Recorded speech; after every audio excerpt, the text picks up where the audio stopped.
So we're potting up basil here, or what we call potting on. And basically what we do is we start the basil seeds in these trays that hold like 388 cells. So we basil doesn't always come up very consistently, so you start them off in these smaller cells, and then you let them grow for a few weeks, and then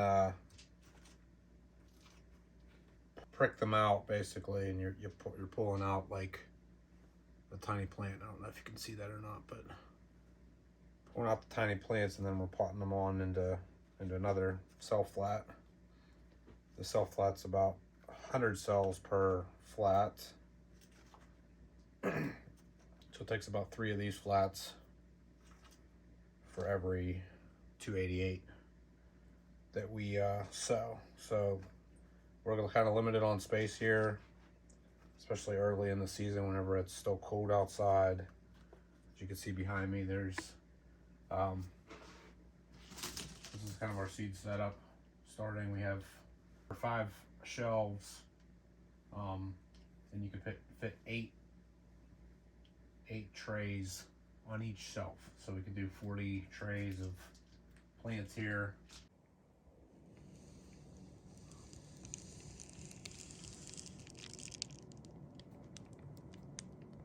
So we have to be kind of creative with when we pot up. We can't just plant right out into like 3-inch pots, because if we did that, we would run out of room immediately. We would need we don't have a heated greenhouse or anything like that yet. So this is kind of our way around it for now. It still gets very crazy in late March. I guess really April is the craziest time. If we have those long cold spells in April, like if it's cold for a few days in a row or week in a row, it's very chaotic. We're shuffling things inside and out pretty much every day. So ideally we got some nice warm temperatures. We can put some of the stuff that's a little bit more hardy outside, like some of the herbs and flowers and perennial stuff that we do, and then we baby the tomatoes, peppers, and stuff like basil, which is very tender, does not like the cold at all. We try to baby those and keep them inside as long as possible.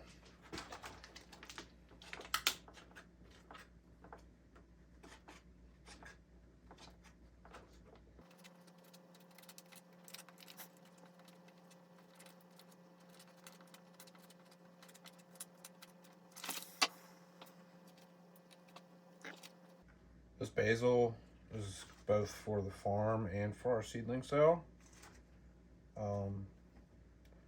We found that you really can never have too much basil, both growing it on the farm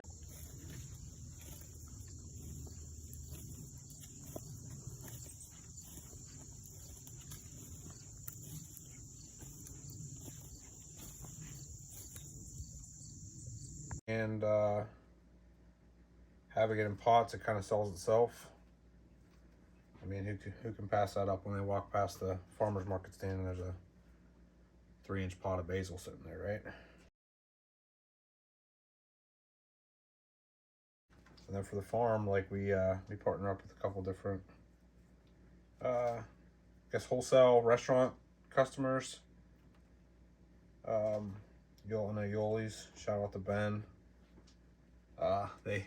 They do some amazing stuff with basil, even if it's not all being used in the food. They use it on some great charcuterie plates. They're absolutely beautiful. Maybe I'll see if Carter can figure out how to put a picture of one of their charcuterie plates on the video here.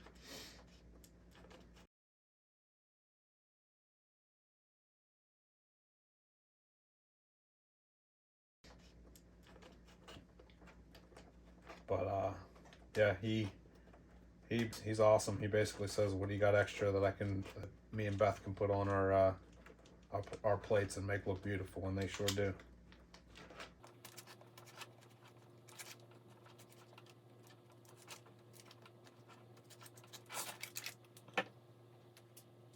So what I'm doing here, I'm basically just taking the whole cell, regardless of how many plants there are in the cell, and I'm just taking that and trying to disturb the roots as little as possible, and just getting them potted on. Basil's kind of not real finicky. Like you can plant it in a group of 3 or 4 or 5, and it'll kind of make its own way. On the farm, we do have kind of a process for how we harvest the basil. So the stuff that goes to the farm will be just 1 plant per. We plant that pretty close together, and then you know, you got to pinch off the basil, right? So as it grows, you just continually pinch the fresh tender leaves, and that's the stuff that's really good. Like the stuff that we sell at the farmers market and such is, I mean, you don't even have to worry about the stems at all. You can just throw the whole thing in. You're making pesto, or you know, putting it in a sauce or something like that. You just throw the whole thing in, chop it up. But those the tender stems, I mean, they have just as much flavor as the leaves.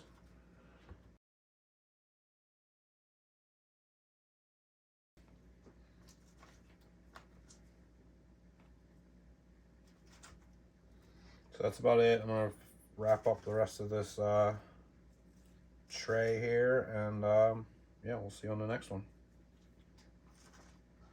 Thanks.